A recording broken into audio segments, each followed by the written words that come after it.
Oh, hi there. I'm only just recently learning that Trevor Linden is no longer the president of the Vancouver Canucks. And you may go, well, you got a bunch of hockey jerseys, you make hockey videos, how could you not have already known? I have my reasons. I have a life outside of hockey, it is the postseason after all. Um, anyway, one cannot be surprised that this happened. Um, Last 4 years have been very abysmal for the Vancouver Canucks for various reasons, and they're not even Trevor Linden's fault, um, or anyone specifically. Anyway, well, actually, I do think there are people to specifically blame, and one of them would be Aquilini. I blame him. He may be the money man who's in charge of the Canucks and everything.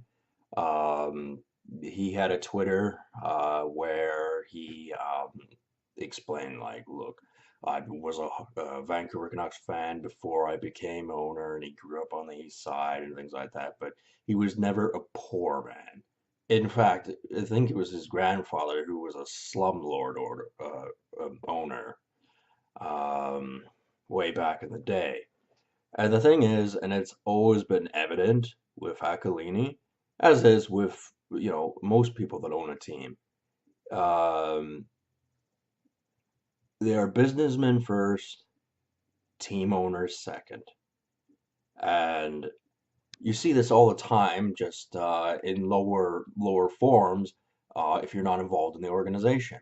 Like many a time when I'm going to buy my jerseys, I know who management is, and I know who the guys who are really into the game are. And when it gets down to the level where you're a common everyday citizen, the people who are management absolutely know fuck all about hockey. They know nothing. And then obviously, the guys who do know hockey, they don't make the big bucks. Um, However, for a guy like Aquilini, he's an intelligent man. He knows all the hockey stats and everything. There's no doubt about that. Every piece of statistical information, just whole concepts that are, we're not involved in that industry, so we don't know. Um, all these aspects, Aquilini knows. But even so, he is still a businessman before he's a Vancouver Canucks fan. Because if he were a Vancouver Canucks fan, he would not have taken the Canucks into the direction that they went into. Because I had made video complaining about this before, that essentially it's like the Vancouver Canucks and the New York Rangers became butt buddies. Um, there's been various trades between Vancouver and New York. The farm team is in Utica, New York. The jerseys, although, there's no red in the Vancouver jersey, essentially it looks, more along the lines of the New York Rangers than it does the Vancouver Canucks. And, this was something the hockey guy left out in his explanation, um, as to why fans were upset when Trevor Linden was first traded for the Vancouver Canucks. Although he did make a video about the Vancouver Canucks and Mark Messier specifically, uh, probably a year or two ago, and that was because Mark Messier came in and took his place. It's like that is the ultimate fuck you from New York to Vancouver, is to bring in the asshole who made sure that the Canucks lost, which coincidentally was the first year the Orca logo was introduced. And people went, oh, Mark Messier had nothing to do with that. Okay. Where's your proof he had nothing to do with it? I don't have any proof that he did have anything to do with it other than the fact he showed up and the jersey showed up. That's my proof. And just because you don't want to believe that, you want to believe he's just a hockey player, no, you're wrong. I've explained I never liked the Orca jersey. It's not that it's, aesthetically an ugly jersey, because it's not. It's just the context of the whole thing and the fact that they gutted the team afterwards, whether they felt at the time it was for a rebuild or whatever. and a lot of not papers, a lot of players got swapped out. Mike Keenan obviously got brought in. Nobody liked him, and like this whole Trevor Linden thing being booted. It's not a decision that's been made in the last couple years. The storyline with the Vancouver Canucks and Trevor Linden has gone on much longer than that. Trevor Linden came back to the organization that had completely changed from when he left. Um, because Mark Messier didn't just, when him and Mike Keenan and the New York crowd showed up, essentially, they didn't just take out players, they gutted management too. And this is, stuff that doesn't get brought up. And, of course, Trevor Linden being a big time crowd favorite and, real nice guy, hard worker, and everything like that, he ascends to the rank of president. And people go, well, he doesn't have the experience. He doesn't know this. He doesn't know that. Well, guess what? I don't even think Aquilini knows that sort of stuff. Because guess what? There's all kinds of intricate little aspects of that job that one person, even if they're highly capable, is unable to do all of them. Because what people don't understand is Trevor Linden, he's got a cult of personality in Vancouver with the fans. This is true. But guess what? It doesn't stop there. He also has a cult of personality with the image of Trevor Linden, which is tied in with the Vancouver Canucks. And he, as president, he may not have been signing every documentation, doing this and that. I'm not saying that he didn't do it at all, but as far as all those little things, he had a crew of people around him who were propping him up as president. So them saying he had no experience, blah, blah, blah, blah, blah, is not accurate. He himself, no, but he had advisors and things like that who work under the umbrella of the Vancouver Canuck organization, but um, specifically more towards Trevor Linden than any other figurehead. And what people don't understand is that there are high-ranking managers, not managers that guess what, are not Jim Benning, they're not Trevor Linden, and they're not Aquilini, and they're not Travis Green. There are other ones. There's thousands of people who work for the Vancouver Canucks organization. Those were the poster boys for, say, I know calling Jim Benning a poster boy is not exactly the term I would use, but I don't know, I suppose he's a nice enough guy. Probably more business minded than anything. And that is the thing about the Vancouver Canucks. And people don't know how to measure success with a team. When anyone thinks, oh, there's been a team that's been lousy for so long and yada, yada, yada, and they've never done well in the playoffs and, recent memory, they think of the Toronto Maple Leafs. And I believe the hockey guy had mentioned something about them and the rebuild, and he started talking about Austin Matthews and things like that, whom I think is overrated, to be honest with you. The thing is, the difference between the Toronto Maple Leafs sucking and the Vancouver Canucks sucking, well, Toronto did a little bit better in the last couple of years, but that's not the point I'm making, is that Toronto was an entertaining team to watch. Quite often you would see fans, with paper bags over their heads going, I'm ashamed to be a Maple Leafs fan, but here they are at a Maple Leafs game. And then there's the famous incident of the first person who, not the first person ever, but the first person in recent memory to have thrown their jersey over the ice because they were so disappointed at the colossal failure of the Toronto Maple Leafs. Yeah, obviously that is frustrating, but the difference is when the Vancouver Canucks suck, they are not entertaining. And it's not even entertaining from like even if like uh let's say Vancouver's playing any other team and you happen to be a fan of that other team and they're pummeling the Canucks because the Canucks have been pummeled many a time. The difference is even that's not entertaining. I mean, how often can a punching bag be punched and it still be entertaining, even if it's your guys doing the punching? Like seriously, it's like a game that's it becomes, redundant. There's the zest, excitement has lost. And that is one of the things the Canucks ticket season holders and things like that have, they're not selling tickets like they used to. And okay, you look at general management as well. Jim Benning's in charge. Hasn't been in charge that long, a little while. Enough time anyway, for sure. But he hasn't done anything significant. I mean, Dave Nonis was not well liked, but he brought in Luongo for Todd Bertuzzi. Okay, a lot of people remember that, and that was a good move. That was his the legacy of him being a general manager for the Vancouver Canucks is that he brought in Luongo when Todd Bertuzzi was, starting to decline in his hockey skill, and he brought Luongo in at the peak. And although, Luongo, when he was a good goalie, he was the best goalie.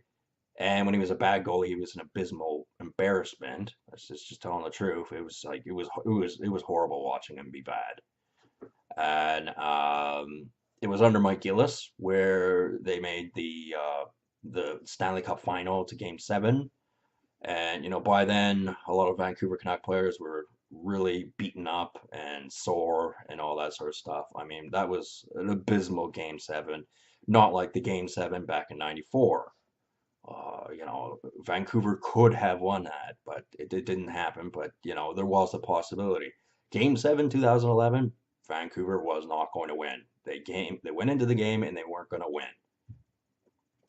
Anyway, uh, Trevor Linden becomes president. He becomes president of a team that had drastically changed because of his mortal enemy, Mark Messier. Because if you think Mark Messier was a nice guy or pleasant or anything like that, for one thing, the hockey guys mentioned that he was not. And he didn't come here with a winning attitude. He came here to change the regime and then he left and took a big pay packet with him. And he probably, more than probably, treated Trevor Linden like trash. And, he's a Vancouver Canuck fan and he's a Vancouver Canuck player and he will always be one, Trevor Linden. So when he came in here, he had to suck it up. He had to go, all right, there's been some things that have happened in this organization that I do not like, but I'm going to have to put up with it. And, I think he did a heck of a job. I know it doesn't show on any statistical point of view. No winning seasons, no big players being brought to the team, audience attendances going down. But I believe he did the best he possibly could, and that's just because of certain alternate facts. As I said, Francesco Aquilini. He is a businessman first, hockey fan second. And it doesn't matter if he posts a tweet saying what. That is the reality. And that's the same with any owner of a hockey team. And as I said, they're not like bottom feeders or anything like that who only know management or only know hockey statistics. He knows both. But, he was a rich guy going into it. So obviously, there are teams, and this is the thing a lot of Canadians and Americans, basically, the North American style of sports do not understand is that organized sport is not portrayed the way to how it's accurate in the sense that boxing, for example, people were paid to take a dive to lose to certain players. That hasn't left the game at all. And a lot of people go, well, we have faith in our team and the players that we know about. But yeah, guess what? There are a lot of people in the organization you know nothing about. And, you know, um, they don't just have their hands in the Vancouver Canucks cookie jar. They have them in other ones too, because obviously they want to make as much money as possible. And And, people don't want to believe that. They want to believe their players on the ice are the ones that are getting it done. And the reason I'm so against this mentality is that it makes people think that that they have some sort of, premonition, psychic kind of ability to be able to figure out how well a team's going to do in the next season. And the only legitimacy to them, going, well, I think they're going to be bad next year is because they looked bad the year before and they haven't really changed enough since then. But the fact of the matter is, if the team's young enough, healthy enough, there is no saying. If you've ever played hockey, you would know you have 12 forwards, six defensemen, a goaltender, and a backup. They're all about 6 foot, 200 pounds, give or take. And if they're all, don't have any injury problems or anything like that, there is no reason at all they can't figure strategy out and be successful. And that's what people don't understand. They go, oh no, rebuild. It's going to take, 5 years before they can do anything. You're a fucking moron. It could be fucking 1 year for them to get their act together. Because if they're physically competent to do the job, and they must be if they got a spot on the roster, then guess what? Um, Theoretically, they should be able to do well. Except it's the reality of what hockey is, and it's not what people want to hear. And that it's a propaganda piece for Canadian politics, the sports world, and everything that accompanies that. These people are on the worldwide stage. And I know a lot of people don't like to look at it that way because they're, small towns breed small minds. But, that's just not the way the National Hockey League works. I mean, you ask most hockey fans about what they know about the European leagues or the Russian leagues and things like that.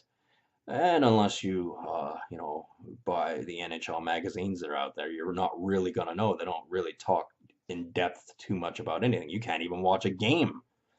And they play it completely different over there. And this is important because the National Hockey League has the most money. The European League's not poor. The KHL is not poor, although the KHL is the poorest hockey league in the world. For reals anyway, because actually there are hockey leagues in places like China, believe it or not, even though they don't like hockey at all, and they don't promote the idea. They just, the Chinese have this mindset that anything we can do, they can do better, and they do their sports differently over there, and there's no respect in it. So we're not going to think about them. But so Trevor Linden did what he was supposed to do. He went there as the face for the president of the Vancouver Canucks, and he brought, a good spin on an unfortunately bad time for the Canucks. And this is typically what happens when a fan favorite, takes up a position like being president. And people are going, yeah, he's no experience, he's no experience. That's the simplistic version for dumbasses like you. It gets a little more complicated, and people aren't allowed to talk about it. And the thing is, you do sound like a crackpot conspiracy theorist if you suggest no, it's a little bit more complicated than that. And do I know the technicalities and all the little things here and there about it? No, no, I don't, because I'm not there. But I know there's more to it than, Trevor Linden going around asking teams, well, how did you do your rebuild? What are you assuming that Trevor Linden's, 16 years old and he's just been inherited the position and he doesn't know what he's doing? No. And the hockey guy really criticizes him, saying he's aged dramatically since he became president. And I looked at him and I went, he doesn't look too bad. He's in shape. I can think of a lot of other people who look a lot worse to tell you the truth. And besides, 4 years when you get older actually hits you a lot harder, as a side note. But anyway, that aside, um, I don't think it was completely right to give Trevor Linden the boot. But in theory, you know, he's not out of the organization because one can't assume that Aquilini controls everything within the Vancouver Canuck organization because that's just not true. He may even have a boss. He probably does. Um, but not only that, um, like when teams have a tendency to implode, like that's what some people were suggesting what happened to the Ottawa Senators and things like that this year. And when that happens, it's because factions within the team start to break apart, and there's nothing that ownership can do about it. Aquilini, if everyone turned on Aquilini for whatever reasons, every mechanism of control he has on all these branches of the tree, there's nothing he could do to stop it. For whatever reasons that no, they're not doing that, and I would not suggesting that that was on the table, but I'm just saying a guy like Francesco Aquilini, this isn't Soviet Stalin Russia. He doesn't have an iron grip over the entire team. Okay, sometimes it seems like he does for people who work for him, but he doesn't. Um, like Francesco Aquilini, and he's a big part of this. Whether Trevor Linden and him had some bitterness, and to be honest with you, I wouldn't be surprised because it was a humiliation for Trevor Linden to come back to this Canucks organization that had completely changed and changed because of the man who caused him to lose the Stanley Cup and got rid of all his buds, not just on the team, but in management and all that. So, I mean, as I said, he had to suck it up because Mark Messier is not really within the Vancouver Canucks organization anymore. Whereas Trevor Linden, although he may have left as the president, guess what? In a way, he's still going to be around the Vancouver Canucks organization. And I don't just mean his number being retired. I don't mean him, picking up maybe an advisor's position or something like that. Because what people don't understand about jobs like that is they go, well, now that Trevor Linden's been fired from president, they won't give him another job, so like he could focus on his home life, he can focus on bicycling, yada yada yada. Bullshit. Total bullshit. The thing about the sports world and any other industry is the people never really want to get the boot. And Trevor Linden most certainly didn't deserve to get a full-on boot. I'm not saying it doesn't happen in organizations where somebody gets the full-on boot and that's it, they're just gone. They have no part of the team anymore. That's because that wouldn't be true. But when people get to these positions, they want to stay within the organization, either to keep making money, to be in the loop, know what's going on, and all that sort of stuff. Because it's not just about making money; it's about knowing what's going on. And the National Hockey League with hush hush about everything. Like it's embarrassing how little we know about hockey as hockey fans, other than people who are old enough to live through it. And unfortunately, the people who had watched hockey their whole lives, they will remember certain instances where I do not remember, or because either I was focused on other things at the time, or I'm just not old enough, one or the other. And that unfortunately leads to a slanted version of events because they looked at hockey differently and they must see that, hockey today is different than it was 20, 25 years ago. Obviously, it's changed a lot. I mean, some of the most entertaining hockey was probably early 90s to the 2000s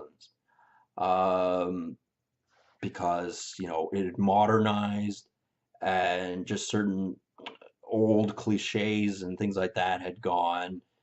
And,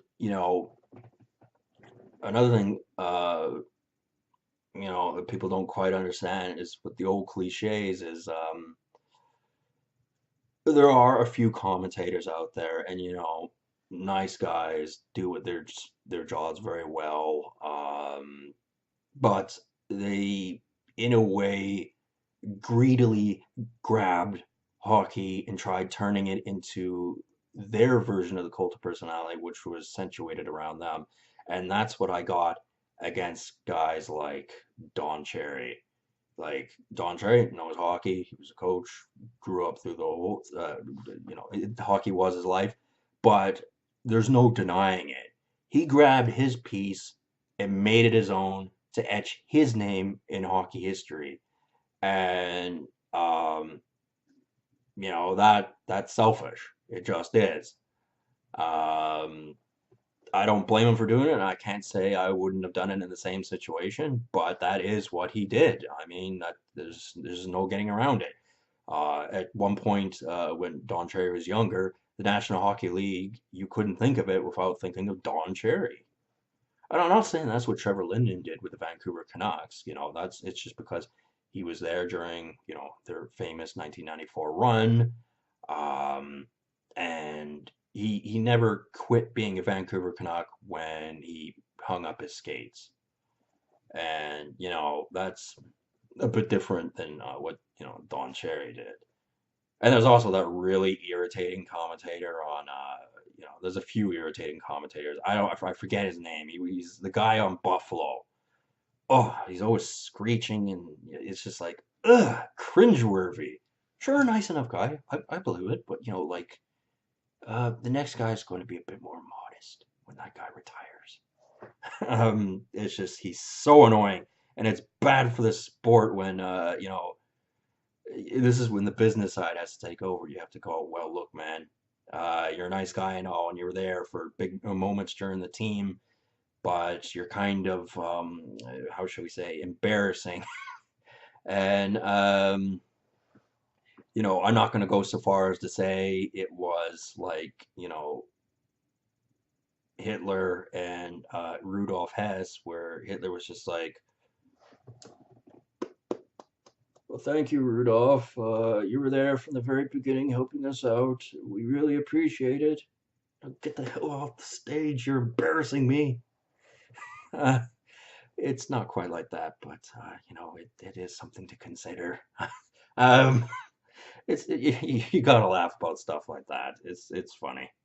Anyway, yeah, I'm getting a little off topic here because Trevor Linden has not, morphed into this thing where it's all about him and what he knows about hockey.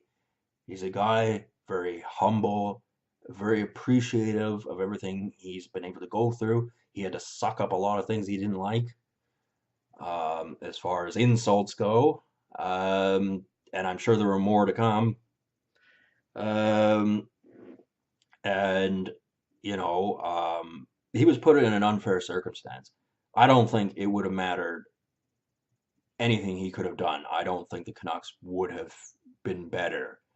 And I don't think it's because the players aren't capable. I don't think that. I just, I look at the National Hockey League and the corruption within it is, you know, it's not on par with Pakistan cricket, but, it is nonetheless a little bit bent. And to suggest otherwise, like I'll have plenty of people, coming out of the woodwork going, you're wrong, that's not the way how it is." Those two kinds of people who do that. There's those who want to enforce stupidity but know better, because maybe they got a little bit of brains, but they're still an asshole, or they're a dumb asshole. So it's one or the other. Either way, those kinds of people don't contribute to constructive conversation. So, I kind of brush them aside and go, I don't have the time to argue with you. I don't feel like arguing with you because you're an idiot and you're just gonna say the same stupid things over and over again and you don't have any proof of anything. And your narrative, your rhetoric is very, very simplistic. We're talking about the National Hockey League that makes billions of dollars per year.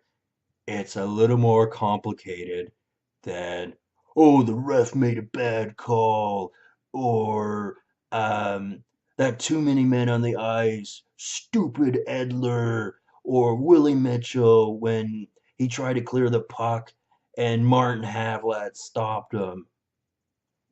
Willie Mitchell is a National Hockey League player, or was. I don't think he plays anymore, does he? Anyway, There was a scene when Vancouver was playing Chicago a few years ago. Um, I believe it was during the playoffs, but I'm not sure. Anyway, Willie Mitchell, like this is when they were nursing a lead. Rick Rippon and Darcy Hordichuk got the goal, right? The only goal that Vancouver had. And then Willie Mitchell makes supposedly a bonehead move and fails to clear the puck. And like I took a look at Willie Mitchell's face as it was happening, and it was like he had that look like I have to take a dive here in the sense that I have to try and clear the puck and I don't want to do it because I'm a competent NHL player and I can get rid of the puck if I want to. And there's no way Martin Havlat's going to get it, but he had to cough it up to Martin Havlat, who of course scores the goal. It's things like that I'm able to detect, I'm able to see because I'm not going to go, oh, those stupid refs and things like that, like they want a lot of hockey fans to be, because, there's an advantage to having hockey players be idiots. Yeah, here, when you're at the game, buy expensive tickets. Also buy overpriced hot dogs and overpriced beer. Yeah, that's right. Yeah, yeah, yeah, yeah. Promote the team in your simplistic, dumb way. Yeah, yeah, yeah, man. That's good for us. Yeah, except it doesn't work on everyone. So, yeah, that particular scene where Willie Mitchell failed to clear the puck and Martin Havlat scored a goal when he was on Chicago. Bogus. Willie Mitchell was more than capable and wanted to clear the puck. He looked like he had no interest in not clearing the puck. And, that's part of the whole game of, I keep forgetting that expression, but, like in the old cartoons where someone was on stage for too long and then that cane would come along and get him around the neck and pull them off stage because they're saying the wrong things. Sometimes I get the feeling that could happen to me. But anyway, or did it already, because I don't exactly get paid for my YouTube channel or have many subscribers. So I might be saying things people don't like. But I mean, realistically, would you rather engage me with conversation here? Or do you want me to go into the real world and explain this kind of stuff to people? Um, and we build up a cult of personality someplace else, not situated around me. It doesn't have to be, but because that essentially is what I'm doing by making a YouTube channel. We can prop up somebody else, and they can have the same mentality that I have. Get a few intellectual minds together. We have an actual conversation, a real one, not one where simplistic narrative rules, because I gotta tell you something, and it's very important. Your rules are beginning to annoy me. No red meat, no cigarettes, no salt. Fuck you. Okay, so now I've continued to have a conversation outside of Trevor Linden and his ceremonial leaving as the president of the Vancouver Canucks operations. But I had to explain some things so that I could tell you what was going on. And this is all stuff that, 9 out of 10 hockey fans don't think about, don't want to think about. And I don't understand why.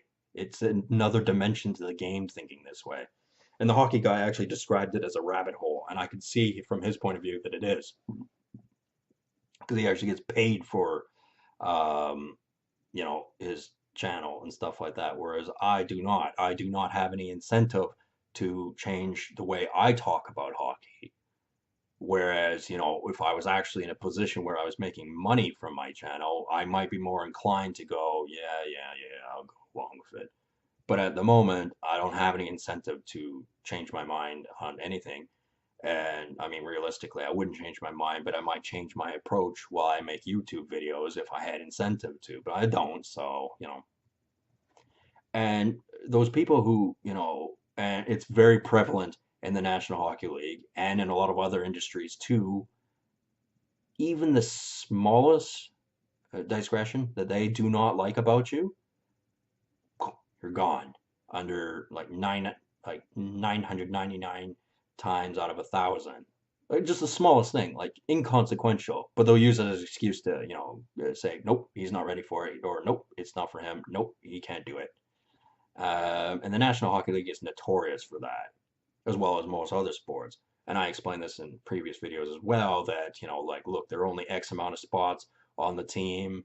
The management that's situated around the Vancouver Canucks and every other hockey team, and for the National Hockey League as a whole, they all want to keep their jobs. They don't want somebody coming in and taking their job. So it's quite easy when you see someone coming along who potentially could take your job to go, nope, you can't have it.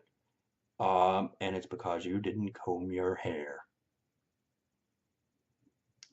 Okay, if you think that's going to stop me, then you clearly underestimated me. I'm going to find a way around you because you are a dumb asshole who's perpetuating a narrative that is so stupid it is causing me a brain cramp. And, I'm not going to put up with it. And you know what? All those things I explained are not anything new to a guy like Trevor Linden. I guarantee it. There's just been so many opportunities uh, in his tenure where there was bullshit put in front of him and he had to deal with it. And it's not just old bullshit. I mean, obviously the logo being changed because of Mark Messier and all that kind of stuff that he has to look the other way because it's been a number of years. But Aquilini, he came around with new bullshit for him to deal with. And, the hockey guy was like, well, maybe in the future we'll hear what really went down because they were saying it was, I forgot the exact word, but they said that they parted ways and it was, relatively peaceful or whatever. And he doesn't believe that it was. Um, and, it may not have been. In fact, it wasn't. It never is in the business world. But the thing is, as powerful as Aquilini is, it wouldn't matter, not that exactly I think that, but he could absolutely despise Trevor Linden as a hypothetical. And he could still not get rid of his image. He couldn't purge him from Vancouver Canucks history.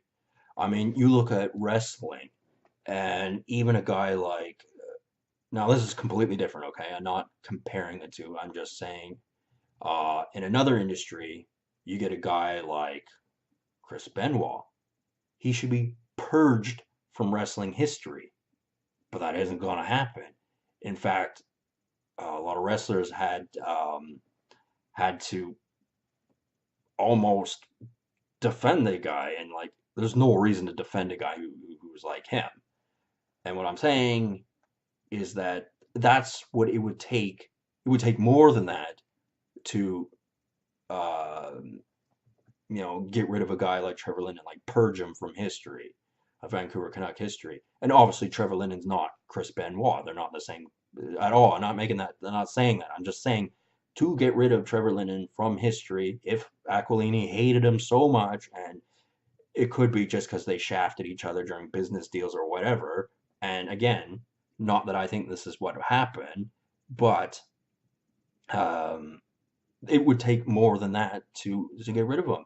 And you look at a hockey perspective, um, with the guy, as I said, what was his name?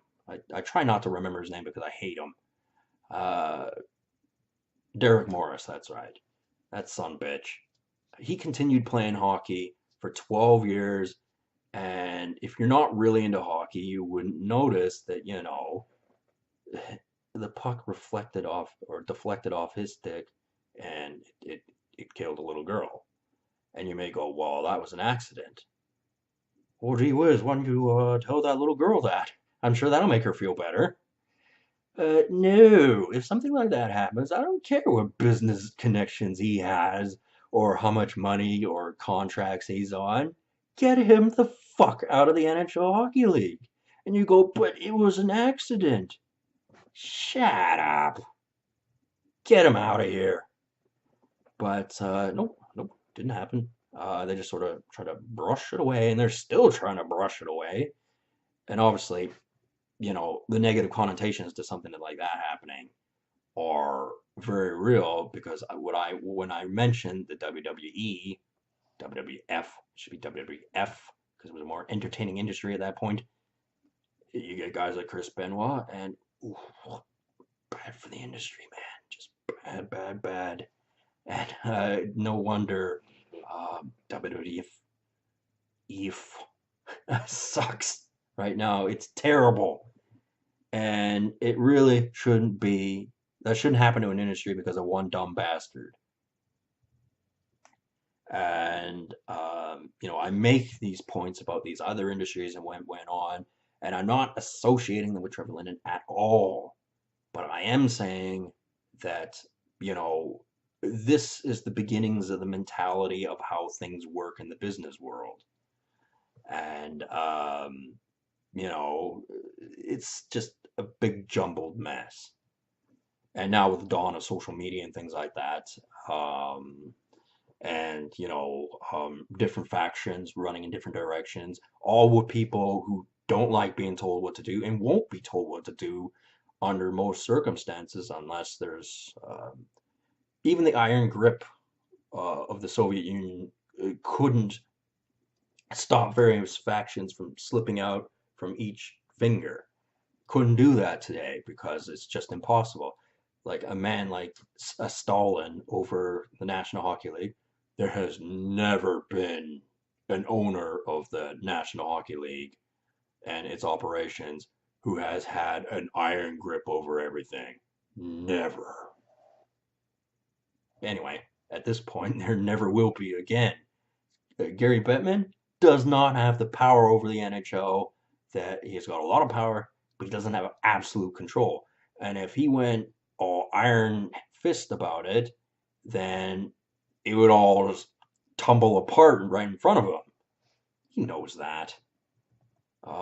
Sophistication in the business world has actually improved, but obviously you hear about what goes on in Hollywood and things like that, and you go, well, you still got a lot of dirty secrets, dirty laundry, the swamp, per se. And although different industries, the fundamentals of business are relatively the same for those ones, although they're different, in ways that are important. And this is a whole field of complexity that, I guess maybe you got to go to school to learn about, or maybe you just got to have a fucking brain. Maybe you got to have a fucking brain. Maybe you got to be able to think a little bit. Get outside of the friggin' box. Because I refuse to be one of these douchebags who has one jersey, sits at home, watch the hockey games, and then goes, because one of my dearest friends does this, when his team starts to lose. He has this thing about putting his finger in his mouth like this. He goes, "Oh, those down," and he's my friend, and he's one of those guys you could ask him about, I don't know, the statistics of Teemu Selanne in 1998, and he'll tell you instantaneously, yeah, this many goals, this many assists. Me, I don't remember. I don't think about things like that. But he's one of those guys. And Francesco Aquilini, I'm sure he knows a lot about hockey. But as I said, he's a businessman first. It's about making money first. It's the fact that the Vancouver Canucks are a propaganda operation. And then winning a Stanley Cup, obviously, is the ultimate propaganda prize. But you can have a losing team and still be successful if you're entertaining, if you're doing something right. Because it's more than just the Stanley Cup. It's more than that, and a lot of people don't look at it that way. They go, no, the ultimate prize in hockey is the Stanley Cup. And it is, but there are other prizes that are comparable to the Stanley Cup. And having good reputation and making a lot of money is one of those things. And if you do not believe that, then you are too stupid to be commenting on the subject. And obviously winning the Stanley Cup is good for reputation, but it's not the only contributing factor. So anyway, to sum everything up, Trevor Linden, although not president, is he leaving Vancouver Canucks operations? Is he not going to have a say in one way or the other? No. He's going to continue being in the industry, and it doesn't matter what Aquilini thinks of him or not, because I'm sure there might have been some bitter strife between the two of them. Not quite the same as in previous years with other characters.